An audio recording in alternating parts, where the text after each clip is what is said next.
syempre, dahil kumain tayo at meron tayong basura, yan, ilagay natin sa tamang lalagyan. Okay?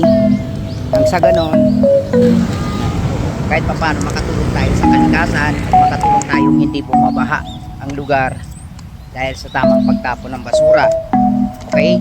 Kasi kung hindi ka marunong magtapon or kung hindi ka maayos magtapon ng basura, parang daig mo pa rin yung mga kontraktor o mga congressman na nangungulimbat or kumukuha ng pondo at yun na nagiging sanhi ng baha.